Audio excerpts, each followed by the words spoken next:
In the name of Allah, the Beneficent, the Merciful, to whom all praise is due, whom we forever thank for giving us as our leader and teacher, the one who's in America today in the person of the most honorable and humble Elijah Muhammad. Mr. Moderator, and to our other distinguished guests, our brothers and sisters, our friends, and also our enemies. The Honorable Elijah Muhammad teaches us that it was the evil sins of slavery that caused the downfall and destruction of ancient Egypt, ancient Babylon, and ancient Rome. It was the evil sins of colonialism, 19th century slavery, European style, that is causing the collapse as world powers of the white nations in Europe today. We of this present generation are witnessing how America's enslavement of millions of blacks in this country is now bringing America to her hour of judgment, to her downfall as a respected nation. And even those who are blind with childlike patriotism can see that it is only a matter of time when America also will be utterly destroyed by her own sins and all traces of her former glory removed from this planet. The Honorable Elijah Muhammad teaches us that as it was in the case of the slave empires in the ancient and modern past, America's judgment and destruction will also be brought about by the divine will and the divine power of Almighty God. America's worst crime is her hypocrisy. White America pretends to ask herself, what do the Negroes want? While white America knows that 400 years of cruel bondage have made these 20 million Negroes too blind mentally to know what they really want. White America should be asking herself, what does God want for the 20 million ex-slaves? And who will make white America know what it is that God wants? Who will present God's plan to white America? What is God's solution to the problem caused by the unwanted presence of 20 million black people here in white America? And who will present God's solution? We, the Muslims who follow the Honorable Elijah Muhammad here in America, believe wholeheartedly in the God of justice. We believe in the Creator whose divine power and laws of justice created and still sustains this vast universe. We believe in the all-wise Supreme Being, the great God who is called Jehovah by the Jews, who is called Christ by the Christians. But we who are Muslims know him by his true name, Allah. The Honorable Elijah Muhammad teaches us that Allah is the true name of the divine Supreme Being. We who are Muslims believe in the religion described in the Arabic language by the word Islam. Islam is an Arabic word that means complete submission to God's will or obedience to God's guidance. This religion that teaches us submission to God's will and obedience to God's guidance makes it easy for us to walk the path of truth, righteousness, and peace. Muslim is an Arabic word that is used to describe those whose religion is Islam. A Muslim is one who practices complete submission and obedience to God's will. By teaching us the religion of Islam and making us live the life of a Muslim, the Honorable Elijah Muhammad is turning hundreds of thousands of American Negroes away from drunkenness, away from drug addiction, away from tobacco, stealing, lying, cheating, gambling, profanity, rudeness, boisterousness, filth, fornication, adultery, and many of the other acts of immorality that have become almost inseparable from this Western Christian society. As Muslims, we believe in the one God whose proper name is Allah. We believe that this one God has only one religion, the religion of Islam, the religion of obedience to one God. We believe that we are now living at the end of time in prophecy fulfillment, when this one God is going to use his one religion to establish one world here on this planet called Earth. The world of Islam, or Muslim world, which only means a one world of universal brotherhood that will be founded upon the principles of truth, freedom, justice, equality, righteousness, and peace. Before God can set up his new world, which will be established on the principles of truth, righteousness, and brotherhood, he himself must first destroy this evil Western world, which practices falsehood, slavery, and thrives on immorality. And the hour of judgment and doom is on America for the evil seeds of slavery and hypocrisy that she has sown. And God himself has declared that no one shall escape the doom of this Western world except those who accept Allah as God, Islam as his only religion, and the Honorable Elijah Muhammad as his last messenger to the 20 million lost sheep who are called Negroes here in America. God himself has declared that the Honorable Elijah Muhammad is your only means of escape. You ridicule the Honorable Elijah Muhammad because of his lack of education and his cotton field origin in Georgia. You choose to listen to the Negro civil rights leaders, little puppets whom you yourself have trained in your institutions, Negroes whom you have set up as spokesmen for your ex-slaves. And these so-called spokesmen do nothing but parrot for you that which they already know you want to hear. And you are naive enough to believe what they say. Pharaoh also opposed Moses.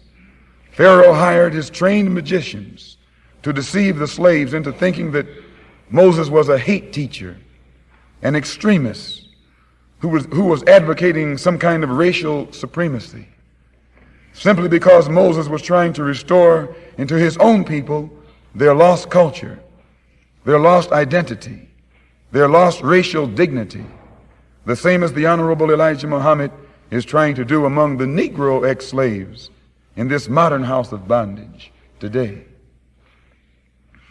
In fact, the Honorable Elijah Muhammad is a modern David.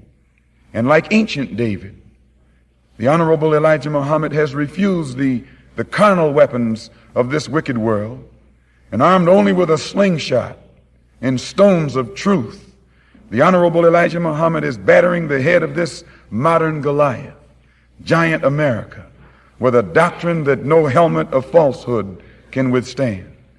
And it is only a matter of time before the gospel of truth, this gospel of truth, will make this giant of falsehood topple and fall forever. The Honorable Elijah Muhammad teaches us to believe in Allah, to believe in all the prophets, including Jesus, to believe in all the scriptures, to believe in the resurrection of the dead, not the physical dead, not the resurrection of the physical dead, but the resurrection of the mentally dead Negroes here in this country. He teaches us to believe in the judgment day and also the doomsday, which only means the judgment of this wicked white world and its doom or destruction by the hand of God. But he preaches forgiveness and salvation for the innocent slaves who have been made so mentally blind, deaf, and dumb by the slave master that no just God could condemn the American Negroes for their sinful, ignorant behavior. When the Honorable Elijah Muhammad says end of the world, he does not mean the end of the earth. He's referring to the end of a race or world of people and their removal from this earth, the removal of their world. And there are many worlds here on this earth: the Buddhist world, the Hindu world, the Jewish world, the Christian world, the Muslim world, the capitalist world, socialist world, communist world, Eastern world, Western world, dark world, and white world. There are many worlds. Which of these many worlds has come to the end of its rope? Which of these many worlds has come to the end of its time? You need only look around you at the signs And you will agree that it's the end of time for the Western world, the end of time for the Christian world, the end of time for the white world. The time has ended when the white world can exercise unilateral authority and control over the dark world. The independence and power of the dark world is on the increase, and it is the rise of the dark world that is causing the fall of the white world. As the white man loses his power to oppress and exploit the wealth of the dark world, the white man's power decreases. The white man's world decreases. It is on its way down. It is on its way out. And it is the will and the power of God himself that is bringing an end to the power of the white world. You and I were born at a turning point in history. We are witnessing the fulfillment of prophecy. This present generation has already witnessed the end of colonialism, the end of Europeanism, the end of Westernism or whiteism, the end of white supremacy. The Honorable Elijah Muhammad says that the end of the world only means the end of a certain power. The end of colonialism means the end of the power or the world of the colonizer. The end of Europeanism ends the world of the European or the power of the European. And the end of whiteism ends the power or the world of the white man. Judgment Day is the final hour when God himself sits in the seat of justice and judges these nations or worlds according to the deeds they committed and the seeds they sowed when they themselves sat in the seat of power. According to the Christian's Bible, Judgment Day is that hour when God will cause those who led others into captivity to go into captivity themselves. Those who killed others with the sword to be killed by the sword of justice themselves. Justice means that the wicked must reap the fruit or the harvest of the evil deeds they have planted. White America must receive justice according to her own historic deeds. So shall she be judged. Where will this divine disaster or divine execution take place? All the prophets of the past listed America as number one among the guilty nations that would be too proud and too blind to repent and to atone when God's last messenger is raised here in her midst to warn her. America's last chance, her last warning, is coming from the lips of the Honorable Elijah Muhammad today. Accept him and be saved. Reject him and be damned. And it is written that white America will reject him. And it is written that you will be damned and you will be doomed. And the prophets who write these prophecies are never wrong in their divine predictions. White America refuses to reflect. White America refuses to study. And white America refuses to learn a lesson from history. Ancient Egypt didn't have to be destroyed, but her corrupt government, the crooked politicians, caused her destruction by hiring magicians to fool the Hebrews into thinking that they would soon be integrated into the mainstream of Egypt's life. These crooked government officials they didn't want the Hebrews to heed Moses' message of separation. Separation was God's solution to the Egyptian race problem. In opposing Moses, these magicians were actually opposing the Hebrew God. In like manner, magicians today, posing as Negro leaders and Negro spokesmen, are hired and supported by this American government, by white liberals, to oppose the Honorable Elijah Muhammad. Their job is to make our people think integration into this American society will solve all of our problems. But the Honorable Elijah Muhammad says the only permanent solution to America's race problem is the complete separation of these 20 million ex-slaves from our former slave master, and the return of these ex-slaves to our own land, where we can then live in peace among our own people. The government is working with the Negro civil rights leaders, but not to solve the race problem. The greedy politicians who run the government give lip service to the civil rights struggle only to further their own selfish interests, and their main interest as politicians is to stay in power. In this crooked game of power politics here in America, the Negro, namely the race problem, integration, civil rights issue, are all nothing but tools used by the whites who call themselves liberals against another group of whites who call themselves conservatives, either to get into power or to retain power. Among whites here in America, the political teams are no longer divided into Democrats and Republicans. The whites who are now struggling for control of the American political throne are divided into liberal and conservative camps.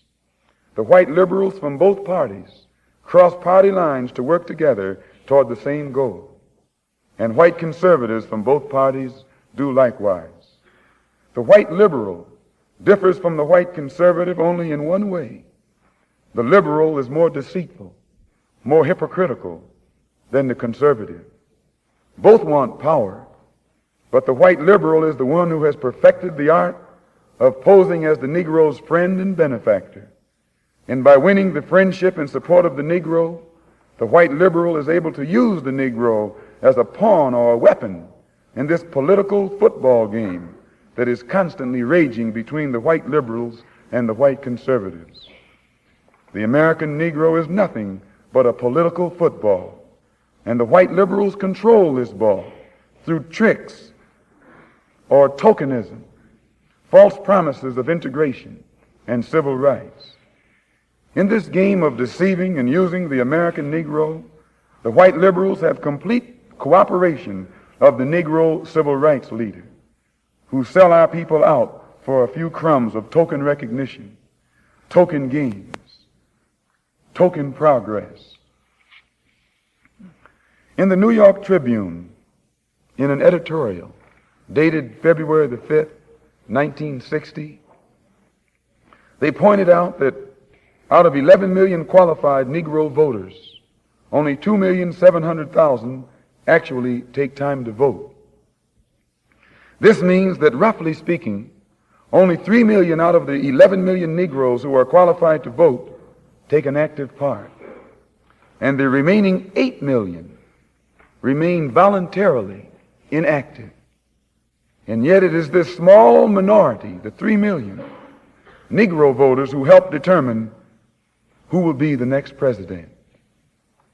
If who will be the next president can be influenced by 3 million Negro voters, it is easy to see why the presidential candidates of both political parties put on such a false show with the Civil Rights Bill and promises of integration.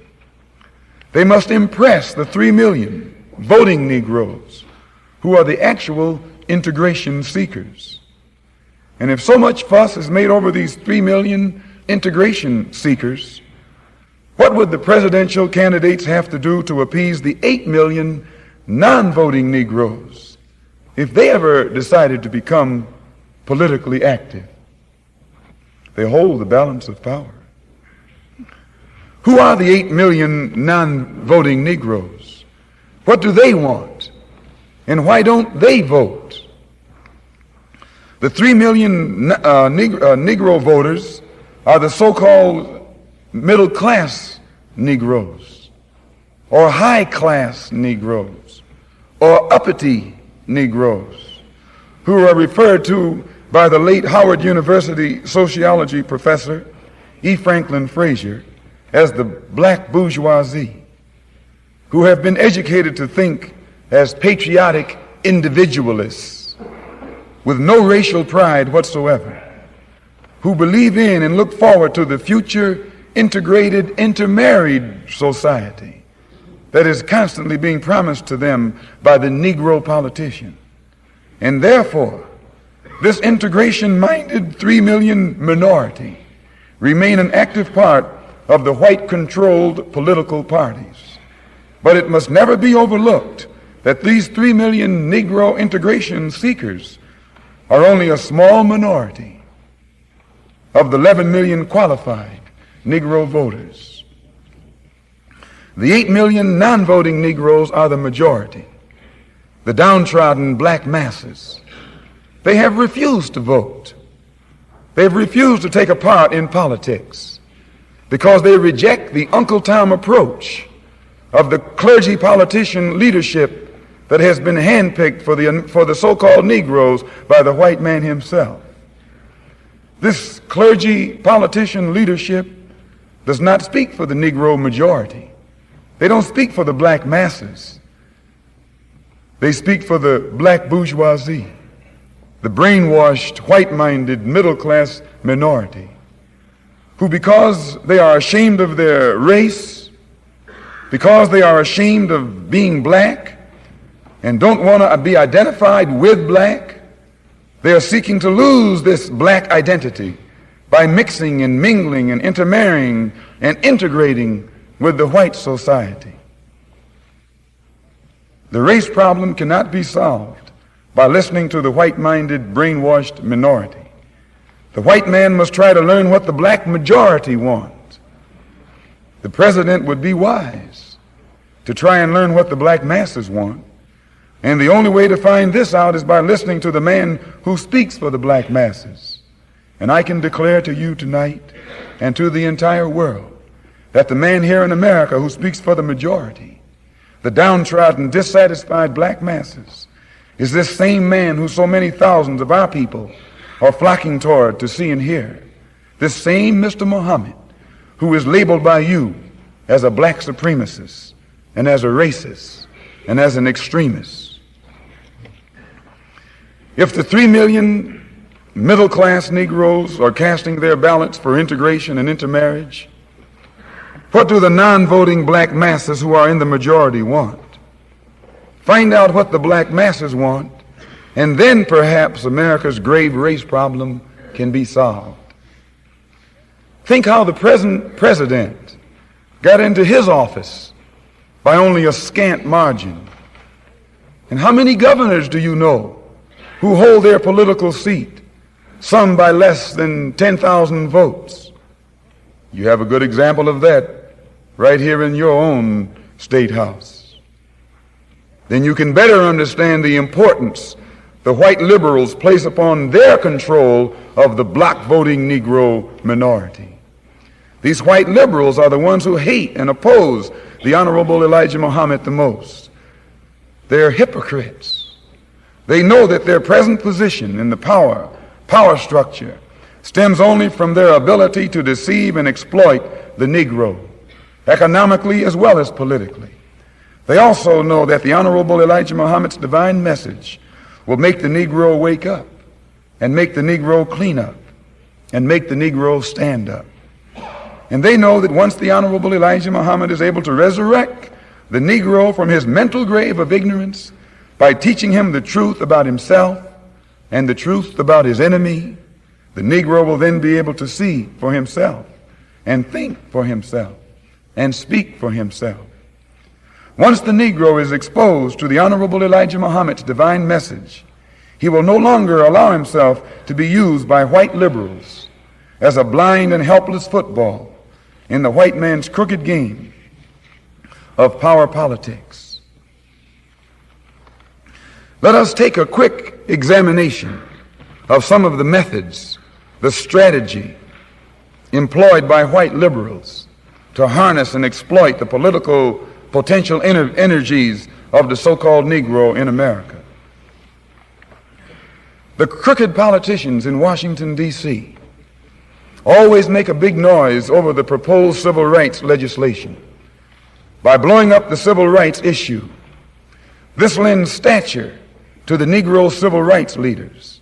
And once the image of these Negro civil rights leaders has been built up way beyond their proper proportion, these same Negro civil rights leaders are then used to influence and control the Negro voters for the benefit of the white politicians who pose as liberals and who pose as the friend of the Negro.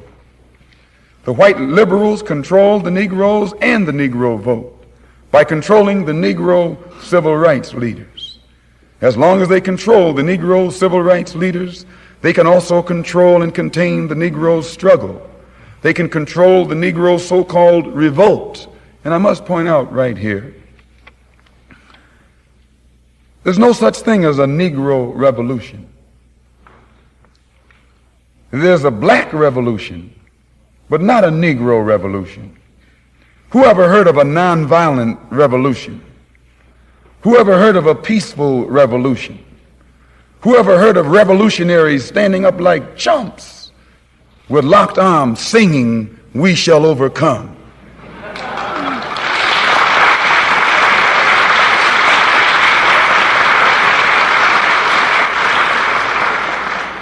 Whoever heard of a revolution based on a desegregated lunch counter and a desegregated theater and a desegregated public park and a desegregated toilet, which they call public accommodation?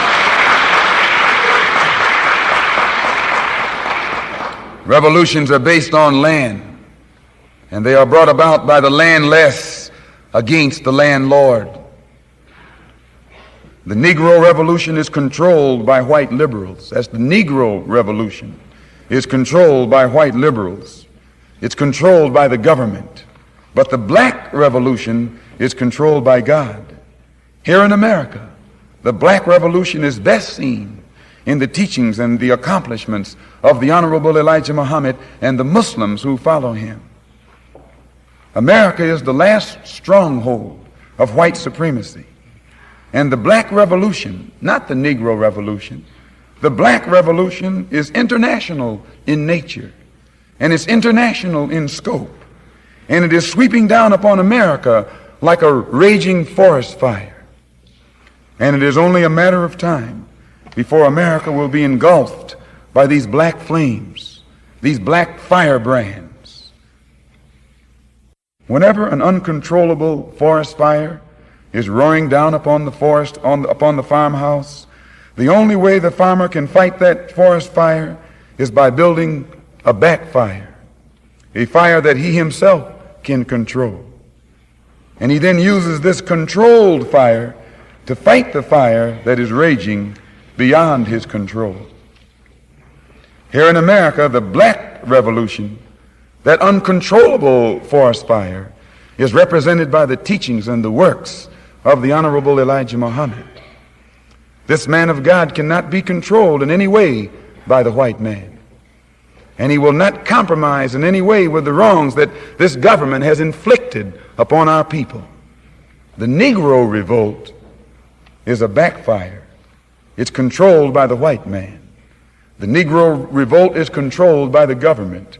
The leaders of the Negro revolt, the so-called Negro civil rights leaders, are subsidized, influenced, and controlled by white liberals.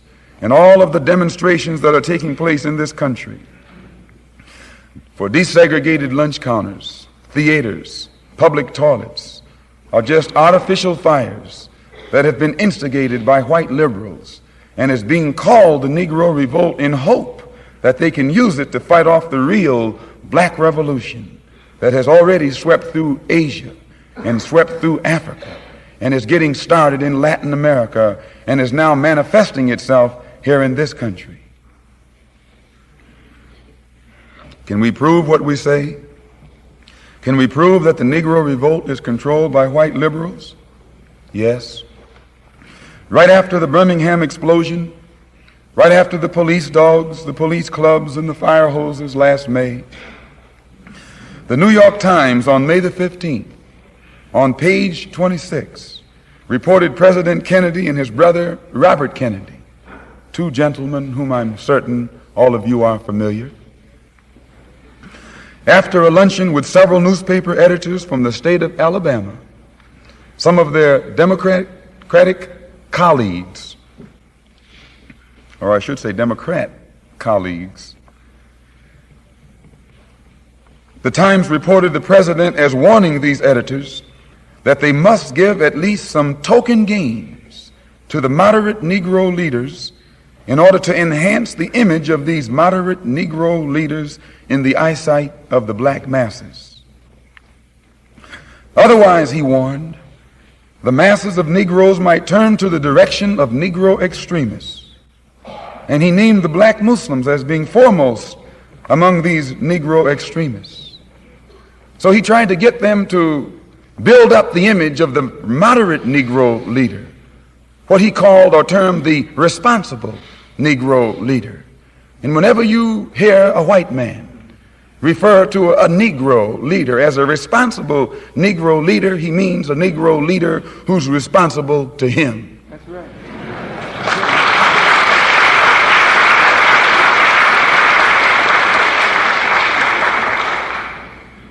In essence, the president was admitting to these Southern editors that he was trying to build up the weak image of the Negro civil rights leaders in order to offset the strong religious image of the Honorable Elijah Muhammad. He wasn't giving these Negro leaders anything that they deserved, but he was admitting the necessity of building them up and propping them up in order to hold the masses of black people in check, keep them in his grasp and under his control.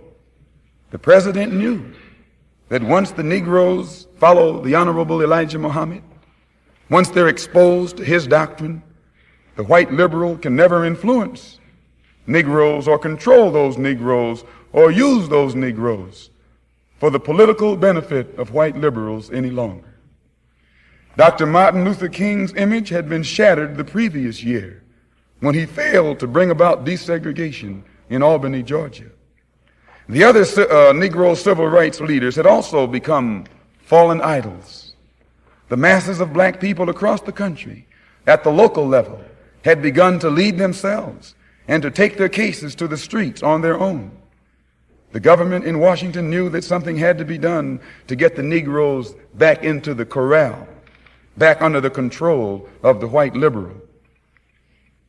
The government immediately began to put out the propaganda encouraging Negroes to follow only what it called responsible Negro leadership.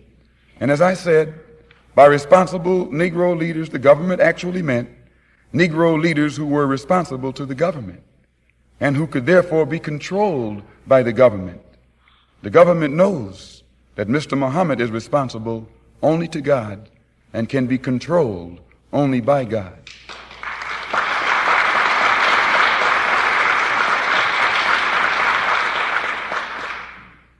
Last May, right after the police dogs, fire hoses, and police clubs, the Birmingham Negroes exploded. They rioted. They erupted. And during the many long weeks when the police dogs and clubs and water hoses were brutalizing Negro women and Negro children and Negro babies, and the Negroes Negro leaders had called for a federal intervention of troops by the president sat on his hands, saying there was nothing he could do. But when the Negroes erupted in self-defense, the president then sent in federal troops, not to defend Negroes, but to defend the whites against whom the Negroes had finally erupted. There are many of you who may get a little indignant at what I say about the president, but it's a matter of record. As long as the dogs were biting black children, as long as the dogs were biting black women, as long as the dogs were biting black babies, and the Negro leaders cried to Washington, D.C. for the intervention of federal troops, the president, one of your fellow city citizens, told them there was no law on the statute books that he could use to intervene. But when black people erupted and started taking the heads of white people, the troops arrived the next morning. At that point, all over the country, spontaneous demonstrations began to take place. Negroes began to talk about how they were going to march on Washington and tie up the Senate and tie up the Congress and tie up the White House, how they were going to lay their bodies across the runway at the airport and stop the airplanes from taking off or from landing, bring all traffic to a halt. And as much as this president travels by plane, he really would have been in bad shape.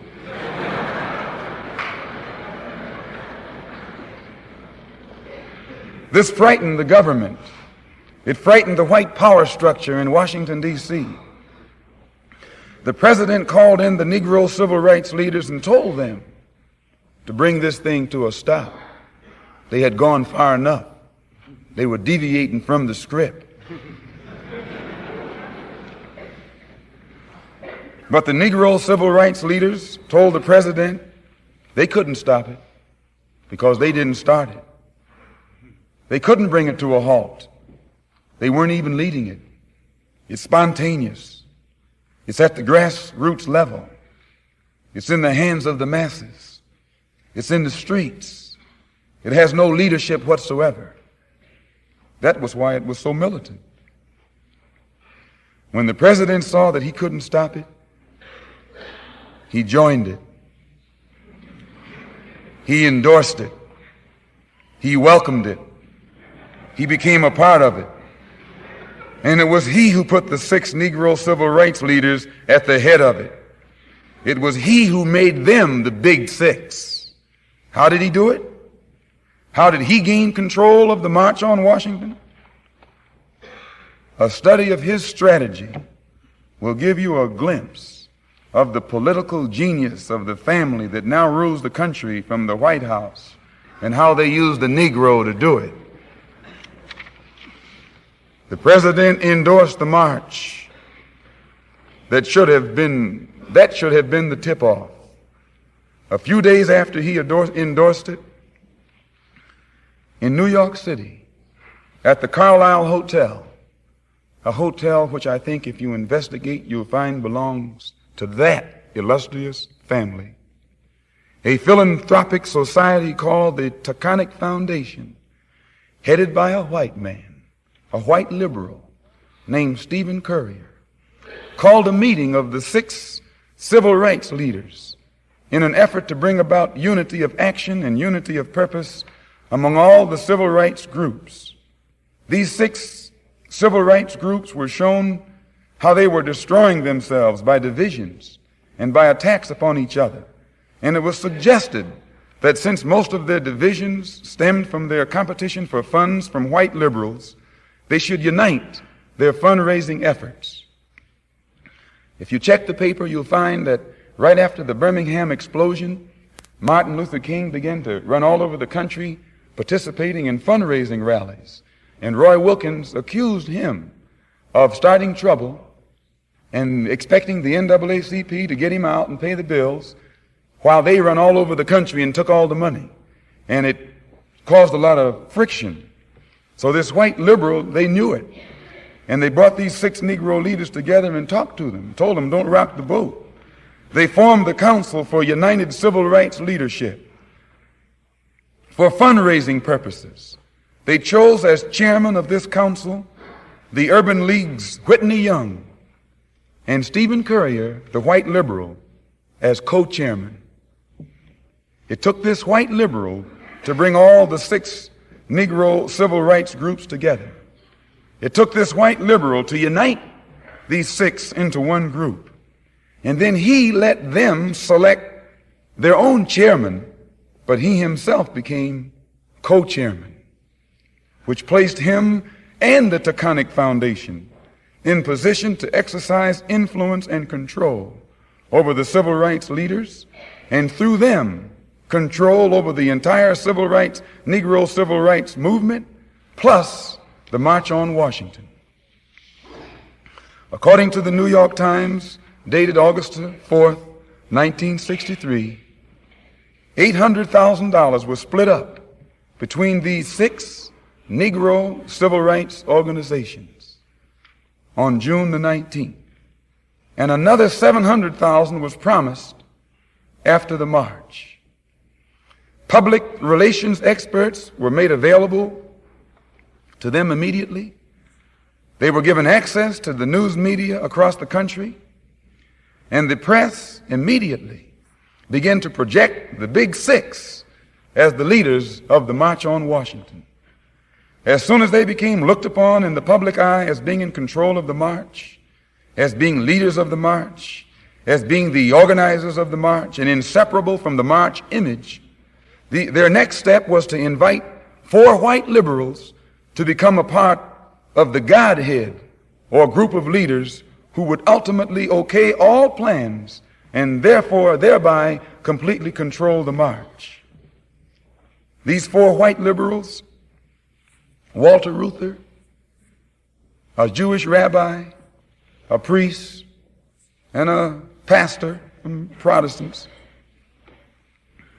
represented the same factions that had put the president in Washington, D.C. Catholic liberals, Protestant liberals, Jewish liberals, and labor. When the president had learned that he couldn't stop the march, he joined it and got all his friends to join it.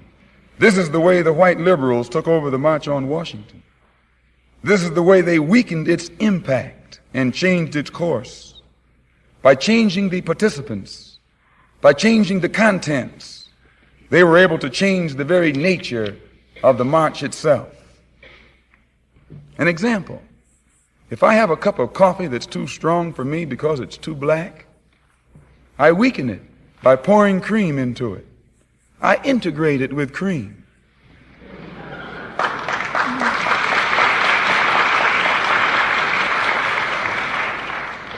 If I keep pouring enough cream in the coffee, pretty soon the entire flavor of the coffee is changed.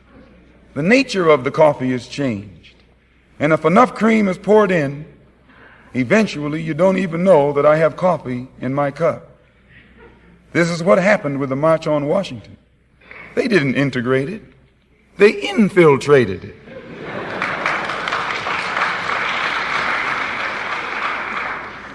Whites joined it. They engulfed it. They became so much a part of it, it lost its original flavor. It ceased to be a black march. It ceased to be militant. It ceased to be angry. It ceased to be impatient.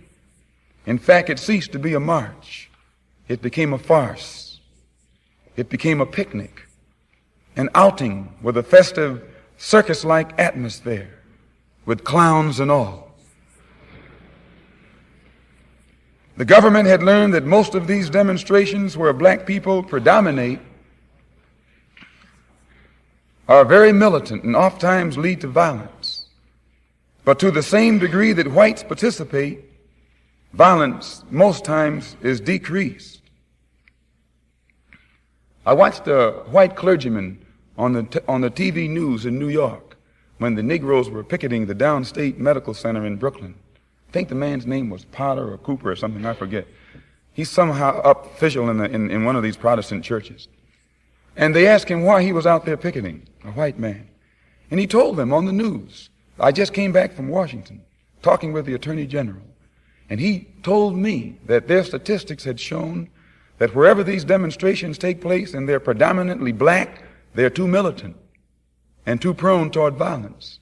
And they had discovered that when whites participate, to the same degree that whites participate, the militancy decreases and violence is eliminated, minimized.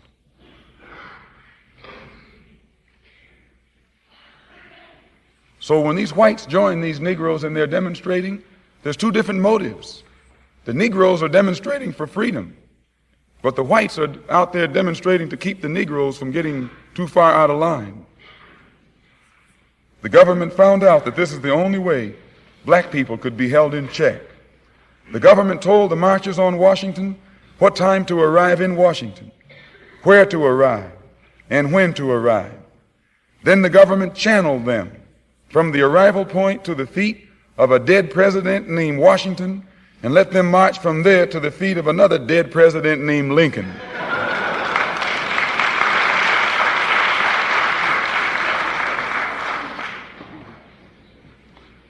The original black militants had planned to march on the White House, on the Senate, on the Congress.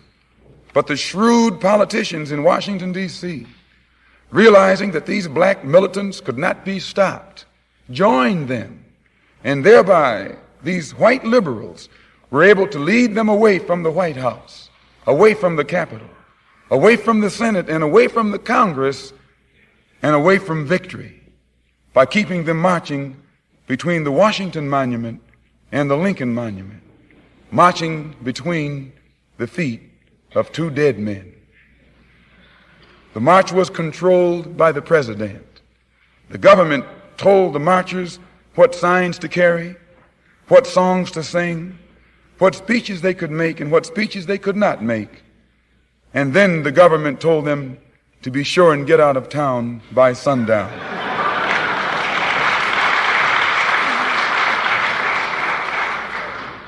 And all those Negro Uncle Toms were out of town by sundown.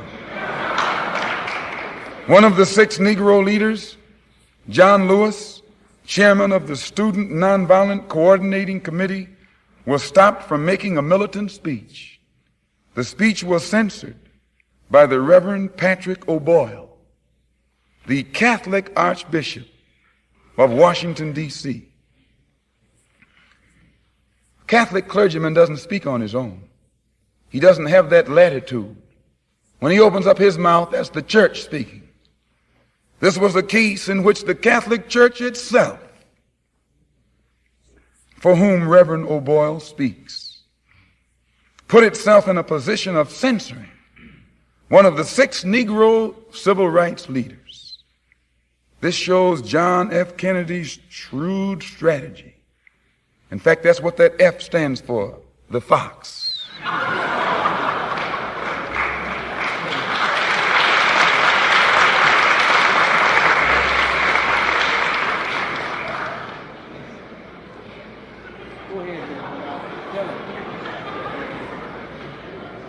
This Catholic president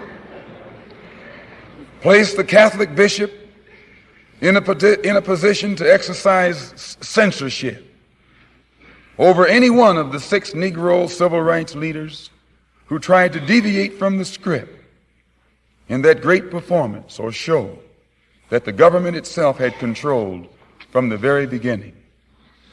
So in the final analysis of the march, it would have to be classified as the best performance of the year. In fact, the best performance of the century. It topped anything that Hollywood could have produced. And if we were going to give out Academy Awards in 1963, we would have to nominate John the Fox for an Oscar for the producer of the year. And to the 4 white liberals also goes an Oscar for the best actors. They really acted like sincere liberals and fooled many Negroes. And to the 6 Negro civil rights leaders also should go an Oscar for the best supporting cast.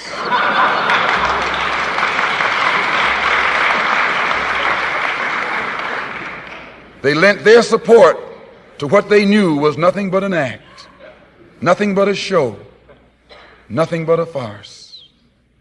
Now that the show is over, the black masses are still without jobs, still without homes, and still without land.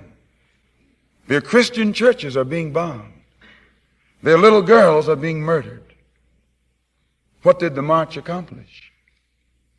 The president has a bigger image as a liberal. The 4 whites have a bigger image as a liberal. The 6 Negroes have bigger images as leaders. But the black masses are still unemployed, still in the slums, are still hungry. And I might add, they're getting angrier and more explosive every day. So in my conclusion, because of America's evil deeds and tricks and false promises against the so-called Negroes in this country, like Egypt and Babylon before her, America herself now stands before the bar of justice. America is now facing her day of judgment. And she can't escape because God himself is the judge. God himself is now the administrator of justice. And God himself is going to be the divine executor. Is it possible for America to escape this divine disaster? The Honorable Elijah Muhammad says that if America can't atone for the crimes that she has committed against 20 million so-called Negroes, if she can't undo the evils she has brutally and mercilessly heaped upon our people these past 400 years, then America has already signed her own doom. And our people here would be foolish to accept America's deceitful offers of integration at this late date into a doomed society. How can America atone for these crimes? I must point out, the Honorable Elijah Muhammad has already said a desegregated theater or lunch counter won't solve the problem. Better jobs won't solve the problem. An integrated cup of coffee isn't sufficient pay for 400 years of slave labor. A better job in the white man's factory or business is at best only a temporary solution. The only lasting or permanent solution is complete separation on some land that we can call our own. The Honorable Elijah Muhammad says the race problem can be solved forever just by sending the 20 million ex-slaves back to our own homeland, where we can then live in peace and harmony among our own people. But this government should provide the transportation, plus everything else we need to get started again in our own country. This government should give us everything we need in the form of machinery, tools, material, and finance, enough to last us from 20 to 25 years, until we can become an independent people in our own right. And it's good that you've lived long enough to have some laughter left in you. If the American government is afraid to send us back to our own country, to our own people, then America must set aside some separate territory here in the Western Hemisphere, where the two races can live apart from each other, since we certainly don't get along peacefully when we're together. The size of the territory can be judged or determined according to our own population. If we number 1/7 of the population, give us 1/7 of the land. That's our share. It must not be in the desert, but where there is plenty of rain and mineral wealth. We want fertile, productive land on which we can farm and provide our own people with food, clothing, and shelter. This government must supply the machinery and the other tools needed for us to dig the earth. Give us everything we need that will take care of us for 20 to 25 years until we can produce and supply our own needs. So in my conclusion, I repeat, we want no part of integration with this wicked race that enslaved us. We want complete separation from this wicked race. But we should not be expected to leave America empty-handed. After 400 years of slave labor, we have some back pay coming, a bill that is owed that must be collected. If the government of America truly repents of its sins against our people and truly atones by giving us our true share, then America can save herself. But if America waits for God to step in and force her into a just settlement, God will take this entire continent away from America. For as the Bible says, God can give the entire kingdom to whomsoever he will, which only means God can give this entire continent to whomsoever he will. Thank you.